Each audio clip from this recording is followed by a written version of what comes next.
Hallo und herzlich willkommen bei Stempelkrempel. Heute zeigen wir euch eine besonders zauberhafte Bastelei. Alles hat angefangen damit, dass ich mir zu meinem Geburtstag eine Harry Potter Party gewünscht habe. Daraufhin hat meine Mama mir ein paar Requisiten zu Harry Potter und Zauberei gebastelt, die ihr hier auch schon seht. Schauen wir uns das doch mal im Detail an. So, was kommt als erstes? Als erstes haben wir hier Felix Felicis. Wenn ihr Harry Potter gelesen habt, dann kommt euch das bestimmt bekannt vor. Es ist ein Glückstrank, der golden-gelb schimmert. Ja, und eigentlich ist der, glaube ich, immer in so ganz kleinen Fläschchen, weil der sehr, sehr kostbar ist und schwer herzustellen und man nicht so viel davon hat normalerweise. Aber als ich diese Flasche hergestellt habe, da wusste ich das noch nicht. Und da war der dann jetzt auch etwas grünlich, der Felix Felicis, und nicht ganz so golden. Oben am Deckel haben wir ein paar goldene Verzierungen mit Heißkleber und goldener Farbe gemacht. Alles andere haben wir dann schwarz angemalt und eben die Etikette draufgeklebt. An sich ist es erstmal eine handelsübliche Flasche. Ich glaube, in der hier war irgendein Wein oder sowas drin, irgendeine Weinflasche. Und die ist mit schwarzer Sprühfarbe angesprüht. Ne? Das Gold kam dann danach drauf. Oh, das ist auch eine besonders schöne Flasche geworden hier. Die Amortentia. Da sind oben so kleine Blätter dran geklebt worden. Ich weiß ja nicht, was das früher mal war. Das war mal ursprünglich eine Kette, die kaputt gegangen ist. Also aus so Modeschmuck. Blätter. So eine Modeschmuckkette mit so schönen Blättern dran. Die war eigentlich mal silber. Die habe ich dann auch draufgeklebt mit Heißkleber und wieder so mit angesprüht quasi. Amortentia ist, glaube ich, der Liebestrank. Genau, und deswegen ist er hier bei uns auch so rötlich gefärbt. Hier. Oh, was haben wir denn hier? Hier haben wir die Alraunenwurzel. Das ist diese kleine schreiende Pflanze, wo man sich immer Ohrenstöpsel reinmachen muss. Ah ja, weil sonst tut so doll in den Ohren weh, dass Ja. man irgendwie verzweifelt.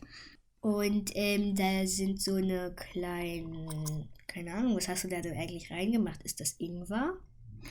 Nee, das sind tatsächlich irgendwelche Holzstückchen von einer Pflanze, die ich gefunden habe mal und die so getrocknet waren. Und ich fand, dass die super gepasst haben. Wie hast du das denn mit dieser Abhebung gemacht, dass es so zum Aussieht wie Fühlen ist? ein Rahmen. Ja, so ein Rahmen. Das sind, kennst du diese Dinger, die manchmal an den Leinwänden mit dran sind, diese kleinen Holzstückchen? Die sind, glaube ich, eigentlich für die Aufhängung gedacht. Sind so eine abgeschrägten Holzscheiben. Und die habe ich hier draufgeklebt, 2 Stück davon. Und dann einfach wieder mit angesprüht und mit Heißkleber umrandet, sodass dieser schöne Rahmen entsteht. Das ist einfach ein Marmeladenglas gewesen, wo die gut reingepasst haben. Ja, und ich glaube, am Rand hast du dann auch nochmal so ein bisschen mit Farbe angesprüht, dass es so von oben so ein bisschen schwärzlich, so wie so Nebel runtergeht. Genau, ich habe immer von oben angefangen zu sprühen und dann versucht, unten noch ein bisschen Platz zu lassen, damit man auch sieht, was drin ist. Als nächstes sehen wir hier die Elfenlederhandschuhe. Die waren früher mal, glaube ich, einfach ganz normale Gummihandschuhe in Blau. Und die Verpackung, was war das?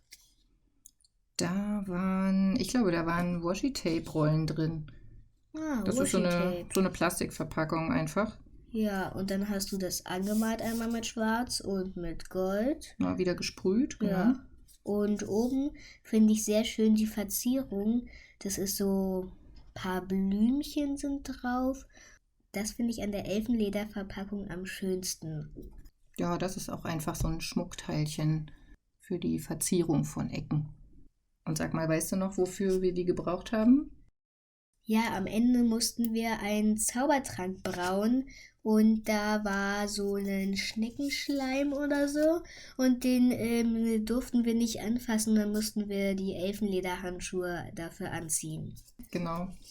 Denn das sind ja eigentlich sollten alles Zutaten sein für den Zaubertrank oder das werden wir ja nachher gleich noch sehen. Dann können wir das nochmal erklären.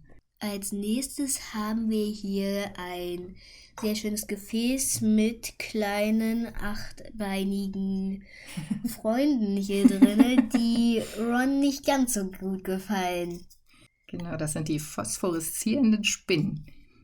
Also obendrauf hast du, wie ich sehe, eine Walnussschale geklebt und mit Heißkleber dann die Arme, Beine und den Kopf ringsrum halt verziert. Genau, die 8 Beine einfach an die halbe Walnussschale dran geklebt. Ja. Und das gleiche wie davor auch, die Etikette und schwarz angesprüht. Ja, das Prinzip ist eigentlich bei allen Gefäßen das gleiche. Ne? Alle schwarz angesprüht, mit Gold verziert. Also einfach mit Goldfarbe ein bisschen den Finger betupfen oder in die Farbe mit dem Finger tupfen und dann so die Struktur entlang reiben bei den Gefäßen. So auch bei der Walnussschale hier. Und dann ergibt sich dieses schöne goldene Muster. Als nächstes haben wir hier ein sehr schönes rundes Gläschen mit einer sehr schönen Verzierung obendrauf, die sehr schnörkelig wirkt und außenrum wieder mit Sprühfarbe besprüht. Und draußen steht eben Schneckenschleim drauf, wie ich auch vorhin schon erzählt habe. Es ist zwar jetzt nichts mehr drin, weil wir alles aufgebraucht hatten, aber man kann vielleicht noch ein bisschen die Spuren davon sehen. Und weißt du, woher diese Verzierung stammt, die hier auf dem Deckel ist? Nee, ehrlich gesagt nicht.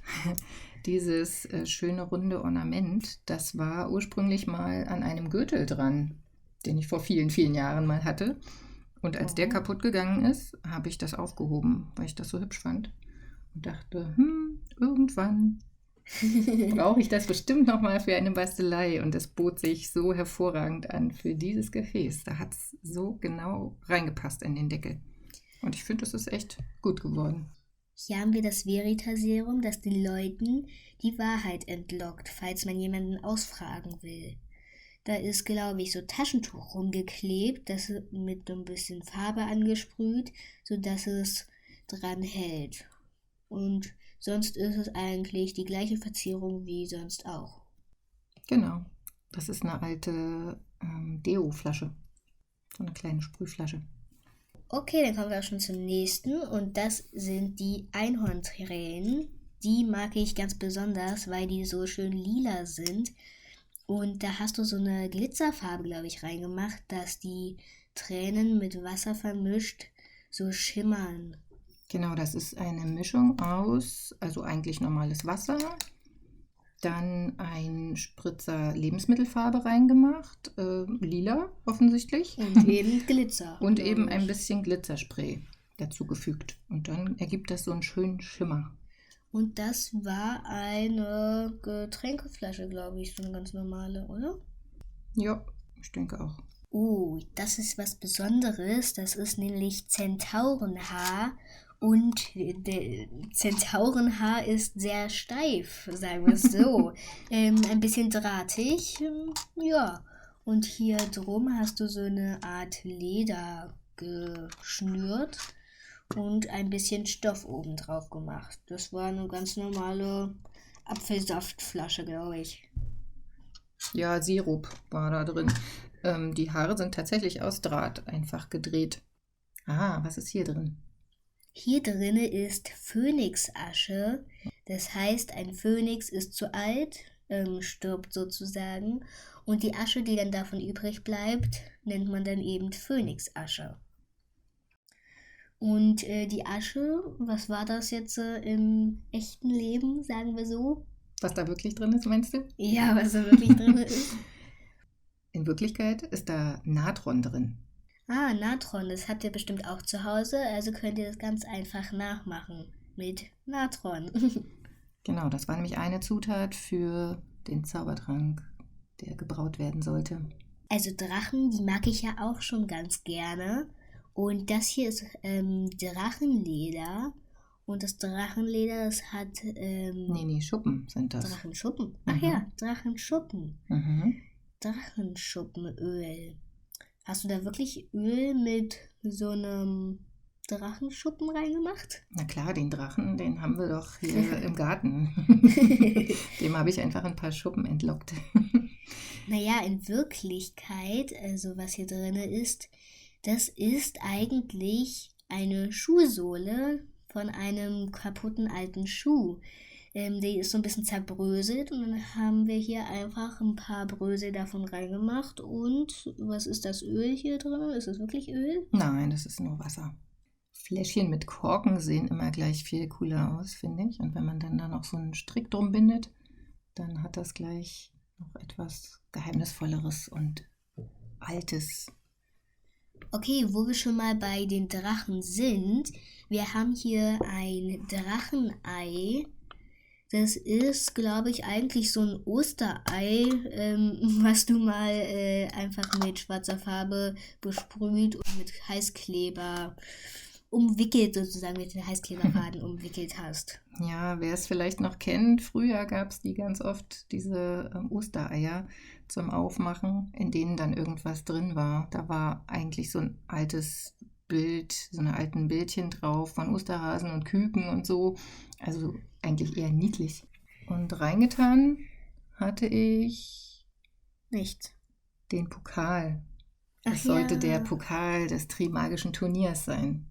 Da war mal ein Pokal, so ein kleiner Pokal von einem Spiel drinne, genau.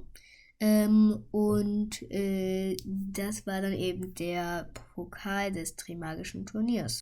Weißt du noch, was wir mit dem Ei gemacht haben? Wozu das da war? Das Ei, das musste man ausbrüten, indem man mit dem Ei und einem Löffel eben Eierlaufen macht. Ganz simples Spiel, aber es hat Spaß gemacht. Okay, hier sehen wir so eine ganz normalen eigentlich Jellybeans. Aber das sind Bertie Botts Bohnen, also in allen Geschmacksrichtungen. Und die haben wir dann einfach in so eine kleine Packung gemacht und Schildchen ausgedruckt. Okay, hier sieht man schon mal den kleinen Schnatz, den Harry schon mal gefangen hatte. Das ist einfach so eine Rocherkugel mit kleinen Papierflügelchen dran geklebt. Woraus sind die Flügel gemacht? Kannst du es erkennen? Papier. Ja, aber wie kommen die an den Schnatz ran, die Flügel? Das sind Zahnstocher. Ah, Zahnstocher?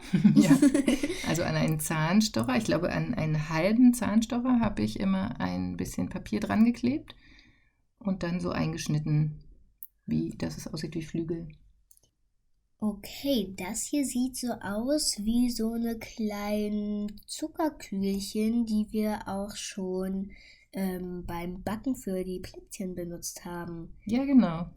Hier steht drauf, dass das kristallierter Drachenatem ist. Kristallisierter Drachenatem, genau. Und daneben dieses kleine weiße Fläschchen, das ist abgefülltes Mondlicht und das ist nämlich eigentlich einfach normales Wasser. Daneben sind dann Mondlichtperlen. Das sind ganz normale kleine Glaskügelchen, die man einfach in dieses Gefäß reingemacht hat. Aus dem Bastelladen, ne? Ganz Ganz gewöhnlich. Perlchen. Und als allerletztes ist da das Koboldgold. Koboldgold. Das ist, glaube ich, Katzengold. Das sind einfach so eine kleinen Steinchen, die Gold angemalt sind. So im Laden, auch im Bastelladen findet man die ganz schnell. Und das hier ist eine besonders wichtige Requisite, die Harry Potter fast die ganze Zeit trägt. Es ist seine Brille. Und eigentlich war das früher mal eine ganz normale Sonnenbrille, wo man die Gläser rausgemacht hat, damit es nicht so dunkel wirkt. Und dann haben wir auch noch so eine kleine Schriftrolle, die aus Kaffeepapier hergestellt wurde. Dazu haben wir auch ein Video gemacht. Das könnt ihr euch dann einfach angucken. Und um dieses Kaffeepapier, also um diesen Brief, haben wir einfach ganz normales Paketband geschnürt. Das ist ein Klumpen Gold. Bestimmt aus dem Reich der Kobolde, so wie die kleinen Goldstückchen. Genau. Ja, einfach ein Stein mit Goldfarbe angemalt. Mhm. Hier seht ihr einen Schlüssel. Wir wissen selbst nicht, wohin der führt, aber vielleicht, wenn ihr einen alten Schlüssel habt, den ihr zu so einem geheimnisvollen Schlüssel umwandeln könnt, findet ihr es vielleicht heraus.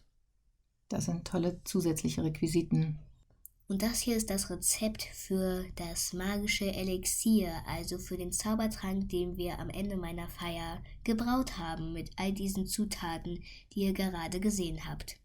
Ursprung des Ganzen war ein einfaches Schleimrezept, das findet man im Internet. Und was ist in Wirklichkeit rausgekommen? Ein sehr abfärbender blauer Schleim. Also wenn ihr eine Zaubertrankstunde mit Snape habt, guckt euch das Rezept genau an und vielleicht findet ihr ein paar unserer Requisiten dort wieder. Und dann habe ich die Zutaten eben zugeordnet zu den einzelnen Fläschchen hier. Genau, und dann sind wir auch schon wieder am Ende und verabschieden uns hiermit. Wir hoffen, es hat euch Spaß gemacht, uns zuzuschauen, wie wir verschiedene Dinge in Harry Potter-Style angefertigt haben. Vielleicht macht ihr das ja auch mal nach oder feiert sogar eine Harry Potter Party. Wir verabschieden uns jetzt. Tschüss! Tschüss!